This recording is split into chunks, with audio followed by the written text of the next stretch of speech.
What's going on, y'all? We are here for a legitimate conversation with my good man, Woodah.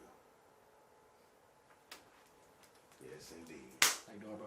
I'm great, bro. How you doing? Chilling. Yes, indeed. Shout out Pastor Ox. Thank you for having me. Already, man. Shout out to you, my brother. Thank you, dog. Welcome, y'all. It is your boy Aries, and I'm here for another legitimate conversation. I'm so honored with our guest that we have here today, Mr. Woodah. What's up, y'all? My good man, how you doing today, bro? Thanks for having me, bro. Thanks for having me. Thank you for sharing the time. How are you feeling today? I'm good, bro. It's what I'm saying. Today's Sunday, off work. Labor Day tomorrow. Come on now. So I'm just blessed. Is anything happening tomorrow that might have you excited for Labor Day this year? Oh man, we having a cookout, bro. Oh, come on now. Having a cookout with all the good folks, all the friends and stuff like that. Shout out Manu, you know what I'm saying? Shout out Johan for cooking on the grill. Yeah. But yeah, it's gonna be a good time, bro. How you doing? You alright? I'm great, brother. How does it feel as a black man being from Winston-Salem, North Carolina, and not being able to grill? I have to ask you that. Bro, I be about going crazy, bro. Does it bother your eyesight at all? Like the smoke? Nah. Like it just. But when I don't get the grill, it actually bothers me, like for real. Like not having access to good soul food. It's heartbreaking sometimes. Gotcha. Like, I don't even eat cornbread. Like unless I go home, I don't even eat certain things unless I go home. Mac and cheese for real, I really don't be fucking with unless I go home. I'm gonna bring that back up. So why is it Woodah 3 times and why not Woodah twice? I have to. Oh, it's funny. Okay, so Woodah is actually a pet name that I got from my dad that my mom adopted. So like he came up with it, but she ended up starting like she called me that shit growing up. Wow. She still calls me that now. She doesn't call me William, and my dad doesn't call me William either. My dad calls me Third because I'm a third. So Woodah 3 times is just. At my mom's house, or not in my mom's house, on my mom's side of the family, you know what I'm saying, I'm Woodah. On my dad's side, I'm Third. And I didn't like either of those names necessarily growing up. Like, it was like, oh, I want to be William, all this. And then when I came out here, I realized, I was like, damn, hearing William all the time, like, it don't make me feel like I'm at home. So, like, Woodah 3 times, like, all that shit is just so I'm hearing names that I'm familiar with, so I feel comfortable. And, like, most of the people that call me those names are, like, comfortable with me. You know what I'm saying? So. How does it feel, or how do you think it should feel as Shakespeare to share the same first name with you?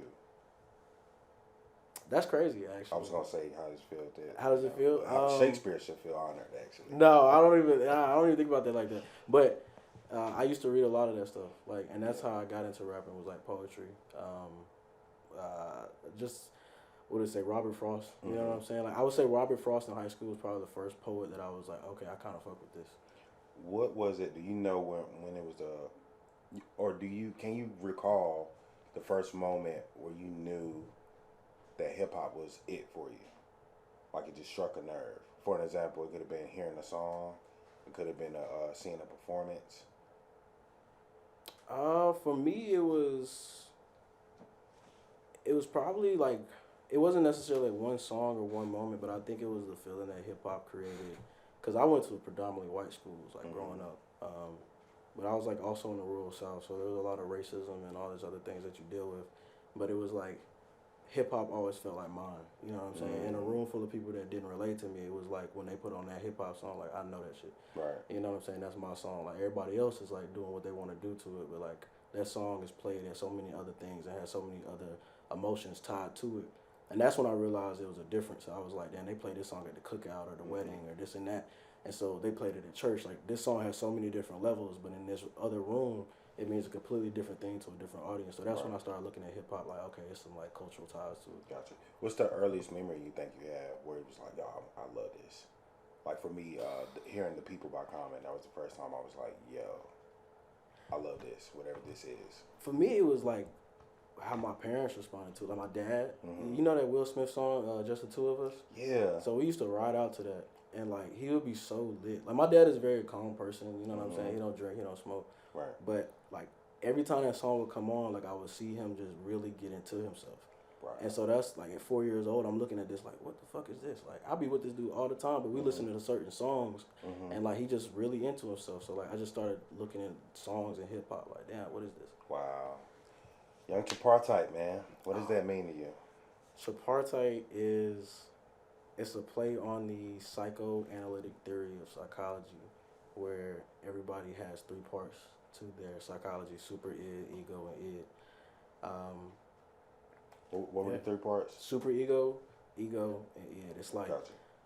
if you could look at it like the super ego is like the angel on your shoulder, and the id is like the devil on your shoulder, and your ego is like how you manifest those battles or those internal battles between those two sides of you and how the world perceives you, based off of how you interact with those battles. And that played into the sequencing of the project. Yeah. Because there's a line on the outro that I'm gonna get to when we get to it. That's just out of pocket. We have to understand. But we spoke about how we was talking about food earlier, and you were very specific into saying that you sometimes don't like to eat cornbread here in New York because you're from the South. You would prefer to have that soul food in the South.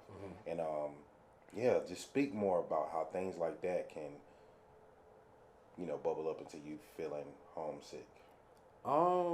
Which is the second song. Yeah.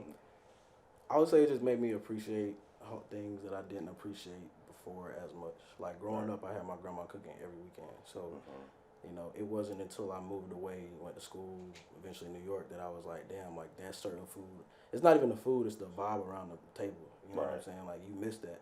And so every couple months, I got to find myself going home just to refill on that love. Right. You get out here chasing the dream, and you know what I'm saying? It's a lot of times that you want to go that you're not necessarily looking for all that. You're just looking for like your next meal, But at least with soul food, it has so many different levels to it because every time you eat it, like you're surrounded by family and love and good times and all that, And I think that's another hard part about being out here. You being away from everything that you know and then constantly on that chase of your dreams, and you've been doing that for some time now. Yeah, like 2.5 years. So much so to the point that, packing your umbrella and taking it with you for it not to rain will piss you off. That was That was the line that had to break up, man. I don't think people really relate to that. So talk about like not only not being, around your family, but having to be uncomfortable in taking that trip from Brooklyn to the city to go to work. Oh man, it is a very uncomfortable feeling. You know what I'm saying? To be a black man that's full-time tech. You know what I'm saying?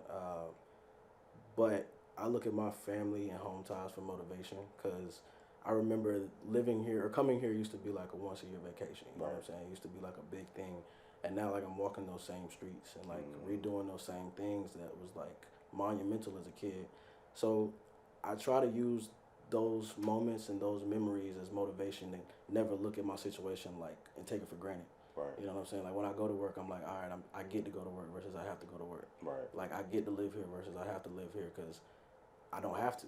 Right. And at the same time, like I know the people that I'm missing are also supportive of me being here. Right. So it's like I can't do them a disservice and disrespect them by not going outside and not doing these interviews and not making this music if that's the dream and that's what I'm supposed to be out here for. Exactly. So how do you stay, while being out here and while accomplishing everything that you're setting out to accomplish and you're actively getting done, how do you stay grounded in that?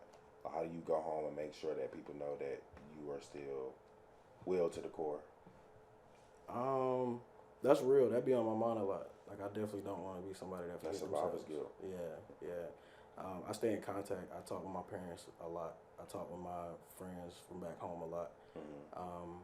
And I always, even when I'm at home, like regardless of who it is, like I meet people where they at. Like I don't go into the spot trying to talk about New York necessarily. Like I want to talk about what y'all got going on here. Right. And I think that's always the way that I've connected with people, even if we not necessarily living close together. How do you go about beginning to express yourself as an artist to your family? Like, were you always open with that? It had its moments, man. It like grew. You know what I'm saying? Because I used to be in like band and shit. So. What did you play? I played trumpet and piano. Okay. Yeah. So okay. Like, it was always a thing. Bass clef? It was always a thing, bro, to be like, do some music and, be practicing for something. And then, like, once I got into high school, I started doing spoken word poetry for, like, different class essays and projects and shit. So, like, my parents understood, I would say, my music and a certain aspect of my pain at a very early age. They weren't always receptive to it. Sometimes they would listen to it and be like, what are you talking about? They don't understand that side. But I would say the older that I've gotten and the more articulate I've been able to be about what I'm feeling, the more open they are to it. Right. You know what I mean? So you literally use your art as a journal. Yeah. Like yeah. you don't have a journal, but you feel like your art can serve as that. Definitely. Void. Yeah. Definitely. It's like time capsules. Like when I listen to different shit, I'm like, okay, I know what I was going through at that time. Did you eat a lot of seafood during this album? It's not because of the seafood record, but I heard a couple these intro lines. different references. I was like, yo, this brother had some great king crabs or something during this process. I actually love seafood, dude. Yeah, I peep. I love seafood. I peep. What is your favorite style of seafood, or not style, but seafood dish rather? Like you said, crab legs. Like I know I'm up if I'm affording crab legs. So you been in City Island? Nah. Bro, we gotta go. Please put me on. We gotta go and we're gonna take pictures. Okay. All right, cool. I'm with it. But that was one of my favorite lines. So I appreciate lyricism, and you are a lyricist. There are a couple in here, but one I know it sounds simple, but on a seafood diet, I eat what I see. I took it as a joke, but I also took it literally, as in I don't care what rapper, I don't care who it is in tech, I don't care who it is. Whatever I see is getting hate. Yeah. Respectfully. Yeah. That's nail on the head. Speak more about that. That's man. just nail on the head, bro. Because Yeah. different parts of the song or different parts of the album lean into those different super ego feelings. Right. And in that moment, I was like, I just want a song where like I feel myself. Like I just feel good about myself. Yeah. And so like that was the song to be like that confidence. Like we out here, we doing this. How did you get to the point of doing that and not being worried about who you offend from doing that? Cause I feel like that's one thing I really am conscious of. Like I definitely don't want to offend nobody in none of my music. Right. And I feel like the only way I protect myself from that is by keeping it my experience at all times. Right. If I offend you with my experience, respectably, fuck it. Like, yeah. So that's how I feel about that. But if I talk about somebody else's experience that I don't understand or that I don't live, then I feel like they have all right to be offended, right. especially if I misappropriate. So I feel like it's a great thing that you already are having that mindset going into it, because we know these days there can be anything said, anything done that can be perceived for the absolute complete worst. So I just want to appreciate you for taking that time out to, keep that thought and just not beat yourself up about it immediately, because you're going to piss somebody off. Yeah, I'm going to make people uncomfortable. Yeah. I realize that. But that's also, too, I'm starting to get to a place where I'm like, art is supposed to make certain people uncomfortable. Like, if everybody loved the art, it's not appreciated as much. It's not necessarily the controversial art that sticks out, but it's the truthful art. I can see why you like Mick Jenkins so much. Yeah, Mick Jenkins really is get hard. it. The more that we talk about it, because his recent project, I felt uncomfortable. And not as a consumer, but definitely as a fellow artist. I felt like it was something that, and I can only imagine how you feel being a fan of his. What's some other inspirations that kind of give you that batter in your back to want to treat everyone like seafood? Oh, man. Big inspiration is J. Cole, for sure. And the reason he's an inspiration, too, is I'm like, damn, this nigga's really from the same area, you know what I'm saying? So it really is possible. There's a bunch of different artists, like, I love Kanye, I love Andre, I love all the Griselda gang, you know what I mean? I love the ATL scene, everything they got going down there. I love even what we have as far as, like, Southern rap in Florida and, like, the different things you're hearing. There's so many artists I feel like motivate me to keep going and experiment. And I really like the aspect that now that I'm out in New York, I'm meeting other artists that when I hear their music, I'm like, damn, this is amazing. But then when I meet them, I'm like, oh, these people are human. Yeah. So, like, there's a star power that's kind of being taken out of being here that I'm able to look at myself like, all right, if they're able to dig deep and find, themselves as an artist, like, it's definitely possible for me too. Like, we all human. You know what I'm saying? On Motions, what is the feature artist? Nathany. Shout out Nathany. How did you meet Nathany? You spoke about meeting other artists. When I first came out here, there was a studio called Quadio, I don't know how you say it, but it was basically a free space for people to come in and record. It was primarily supposed to be for college kids or recent college graduates, but it was everybody in there. And I met Nathany through another friend, Zico. Shout out Zacho on. And she got on the song, and it was a beautiful song. Sully, the guy that produced the whole album, he kind of like paired us together and was like, bro, we need to make this. So that's your first record together? Yeah. Only record together. Wow. Yeah. Wow. Phenomenal. So, like, how did the idea come about? Like, so you said Sully, did he make the beat? He did make the beat. Honestly, it's funny because I knew you were going to ask about this. So my girl is like my hardest critic. Mm-hmm. You know what I'm saying? But Mm-hmm. she like real as fuck, so I like appreciate her. So sometimes like I show her music and stuff. And one thing I had heard for like a couple weeks was like, I want something I could dance to. I want something I could dance to. Mm-hmm. And sometimes I'll be like making music for me, but then other times I'm like, I want to try this. Like it's not out of spite. It's just like I haven't tried this. Let me try this. Mm-hmm. And so Sully played a beat where I was like, I want something we could dance to. I want something that can make people feel good. Like, and he played that. And Anthony was in the room. She started going crazy, and I was like, oh shit. Are you playing this tomorrow? Any of this? I mean, yeah, we got speakers. I need that to run. Okay. What's the duration of the cookout? 3 p.m. to what? 3 to 8. 5:30. I need it. I need it. I need it. Bring the tequila. I'm gonna put out a mass group text. Bring tequila. Bring tequila. Well, you kind of spoke on the process of recording that, but like, being that you wanted, like, how did it feel? Like you wanted everyone to dance. How did it feel recording that? It felt good. It felt good. Like that period of time, because Quadio shut down now, but that period of time I was going out taking 3 trains to the city once a week, staying for like 8 hours in the studio. Like now I'm doing other studio sessions in between, but that once a week was always pivotal, always a great time. And it definitely reinvigorated my love of music. I had just moved out here, so like it was like so monumental as far as me getting comfortable to the space, you know. How long, or when did you start this project? I probably started this project when I came out here, like 2021. 2021. So you've been working on this for 2 years. Not knowing it. Wow. I would say like midway through 2022, I realized, I was like, okay, this is a project. This is happening late in the interview, but when was the decision made? Like, all right, it's time to put a solid group of records together and make this thing happen.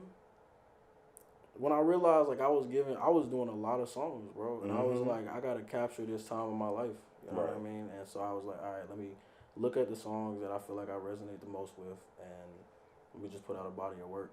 Especially something I was really adamant about giving something that when people that don't know me and they're like, hey, you know, with some songs or with some project that you're proud of, like I wanted to give them one tape that I was like, this got everything on it. This got the singing, this got the rapping, this got the different production styles I like, and I'm gonna just build in from there, pretty much. I think it's obviously a lot of great music out here, and I think someone that's from the South that has moved to New York for the first time or moving out of their area for the first time is great music to live by. Would be my best phrase. And Burnout, I think, is a great record. Thank you, bro. Thank you. Where those days when you feel extra lonely, perfect record to play. Thank you, bro. You know, I think it really, like, I felt that feeling and I've related to it, and probably because I'm in very similar shoes, but man, breath of fresh air. I had to give that record, you know what I'm saying? Thank The you, due bro. diligence. Now, my favorite on the project, you know this, is the outro Medusa. But we got to address something. You're a great guy. You have a lot of integrity. But why is it that you know niggas that are dead that you still want to throw hands with? That's out of pocket. Who says that? Like, they ain't Mick Jenkins. That's another thing. So like that song was like, out of all the personas, you would say that was the it. That was leaning into the full, like how I'm feeling. Like in reality, like, you know, I don't wish nothing on the dead for real. Like, you know, I don't speak bad on them or nothing. But I think a part of me in healing my trauma has to have those conversations one-sided. You know what I'm saying? As far as if you've ever been in a situation where you and somebody might have been at odds and they pass away, you have to have that conversation with yourself one-sided to forgive them or to reach that comfort in that space of, you know, consolation. And in that song, I didn't have it. Now, in other songs, after the fact that I recorded, like, I found it, you know what I'm saying, in the space and worked through that, and, like, I don't wish nothing on nobody. But in that song, like, I was mad still. Oh, my God, man. Nah, but, so Sully produced that too? Yeah. Because as soon as it comes on, it's like one of them. Yeah, it's a real, and One that, of them. I wanted something, like, people be like, rap what you do right now, and I was like, at that time in my life, I was like, all right, this is just an assessment of what I'm doing right now. As far as recording wise, when was that recorded last? Like, what was worked on? Funny, believe it or not, Homesick was recorded last. Homesick was recorded the week before bruh moved to LA. Okay. Because we had to get all the project done before he left, you know what I'm saying? Because I wasn't trying to send stems. Yeah, that would have been a lot. But Homesick was like the last song we did together. Wow. Okay. So, and Homesick, and I love when, you know, these interviews happen and you don't know how they're going to connect, but everything has been connected. But in Homesick, we spoke about how, you're here, you're in New York, you're constantly on that chase of the dream. And there was a line in there, and I tried to find it before to quote it properly, but you basically said, I would much rather be on the beach right now, but I got goals to accomplish. Yeah. When do you think you will feel comfortable to finally kick back, go to that beach, maybe go back to the South, get away from the madness and sirens and people calling Ubers or whatever, and finally, you know what I'm saying, allow yourself that breath of fresh air? Man, I've been thinking about that, and I know it's like in the future, but it's so many things left to do. You know what I'm saying? There's so many experiences left to have, so many people left to meet. I can't even put a time frame on it. I feel like when it happens, like that's gonna be the right time. But also, I definitely want to reach a place of like just fulfillment with this experience. Like I don't want to take no type of regret home. Like I don't want to be mad about being home. I don't want to look or feel like, damn, should have did this, could have did this. Like I want to do everything I possibly can, so when I do go home, like I'm at peace. Or not even just go home, but like wherever I go next, like I'm at peace with the decision. I'm not looking back like I missed out on something. Right, exactly. Man, so much to say. First of all, solid project. Thank you, bro. Not even like, not joking, that was a really good project, bro. Thanks, bro. Because like I mentioned before, the first project I heard from you was 4 years ago. And even at that time, phenomenal artist. Thank you, bro. But I hear the growth, I hear the evolution, I get to see the evolution in person now. So it's really cool to hear. And I just remember you sent me the link to the project. I'm like, yo, I gotta take time to really like sit down and treat this like I would anyone else's. And I remember I went through and I'm trying to figure out what my favorite song is, because at this point, like after track 4 and you're like, yo, like this is good. It's like, all right, well, which one is my favorite? Because there's no song on the project that I wouldn't actually skip. Like you could easily listen to it, Thank you, bro. Tripartite all the way through, easy. And then I finally was like, nah, it's Medusa is the one for me. And maybe that's some trauma I need to work on, but I like the anger. I like the anger. I do. I'm not gonna lie, man. Yeah. I appreciate emotions, of course, because I feel like people need to experience that in the daytime with their adult beverages, with the umbrellas out. I would love to see that for you, bro. Yeah. I hope that happens tomorrow for real. Hey, I appreciate it. I'm gonna play it. It gotta run, man. Being that you have a lot that you still want to accomplish, you said that. What is the next step? What's the next thing that you are set out to get? For me, it's just building on the foundation. I look at like everything I'm doing as just like another brick. You know what I'm saying? In the puzzle, like this album is just one piece. Interviews are one piece. Like networking in different events or shows are just like another brick to the puzzle. And so like ending off this year and going into next year, like I just want to get more calculated with the bricks that I'm deciding to place down. I want to definitely make sure that all the work that went into the album, it comes to light as far as being shared with as many people as possible. But at the same time, I still want to connect with New York around me and meet producers and make new music and new videos and drop new songs. Because I never want to get complacent as far as like my artistry, or miss a moment of my life that I need to capture on a song. That's real. I think a lot of people and a lot of artists in the game right now are looking for what hip hop can do for them, as far as the flash, the jewelry, the chains, the money, the hoes, etc. What do you want to do for hip hop in its 50th year, or looking back on its 50th year? What would you like to contribute to the culture? I just want to give representation to the niggas that just be at the crib cooking eggs with their girl. Like, you know what I'm saying? Like, I feel like it's not a lot of that in hip hop. It's not just the, you know what I'm saying? The normal, not normal, I would say, but like you're not out there necessarily. You're on a different type of flow. Like you trying to find yourself. Like the men that's trying to find themselves. The young males that's trying to find themselves as black men and trying to just navigate all these different things you're seeing from the media as far as like what you should be versus what you are, what you want to be. And I just want to give representation that I've gone through those battles, I've gone through those experiences, and like hopefully somebody connects with it along the way where they're like, okay, it's okay to be myself. Okay. 2 more questions to close this out. I think I'm going to ask this one first. All right. A lot of people ask the stereotypical question: if you went to an island for 3 months, it would be 3 albums you could take, right? But for the sake of the project, if you could go to an island for a month or 3 months, and they say, hey, you only could take 3 of these records with you from this project, from your project, Tripartite, what were you taking? I'm taking burnout off rip. Medusa.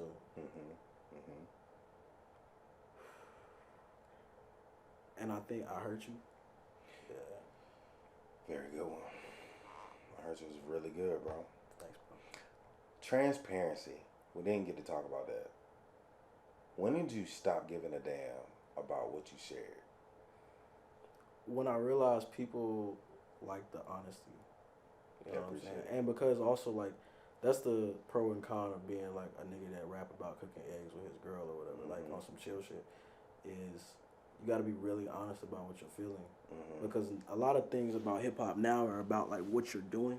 That's the exciting, you know what I'm saying? What you're doing, actions you're actually doing. That's exciting. But a lot of those actions aren't necessarily the actions I be on, or the actions that I would say that I want somebody to be on, if they don't have to be. But when you don't talk about your actions necessarily, you have to talk about your feelings and emotions. Right. And I would say I started realizing that in college, where it was like, when I share how I feel about a situation, it makes it 10 times more than what it actually is. If I'm able to describe it in the right way, then it's like, damn, this hits different. It can be something super simple. It can be a ride down the street. Right. But if you're describing everything, how you feel, or what you see, or what you got going on through that ride in a way that people can connect with, then that's all that really matters. That's a fact, bro. Black man to black man, what's something we need to hear right now? That's how we going out too, by the way. Hey, go to the doctors, man. Go get your physical. I think that's what black men need to do. Go get your physical. Go get your blood work. Just go get your checkup. All that. Just check on yourself. You know what I'm saying? Just because I feel like it's easy to look up and be like, damn, I ain't been to the doctor in so long, 2 years or something. You know? Man, I don't know. Taking care of your health is so underrated, but should be overrated at the same time, man. Yes. Like really, if you feeling bloated, bro, go take care of that. Like figure out why you feeling bloated, bro. Man, it feels good. It really does. Just go take care of yourself, bro. I want brothers to realize, like, if you don't want to, you don't have to in certain cases. Right. So if you can control what you can control your health. Yeah. You know, because a lot of shit is gonna be out of your control. Especially now, while we're at the age that we're at, and we're able to kind of correct, you know, ourselves. I think we're doing much better than the generation before us. But as far as taking our health seriously, so yeah. We out of here, man. This has been a legitimate conversation. Thank you so much, brother. This was a great conversation, bro. Thank you, bro.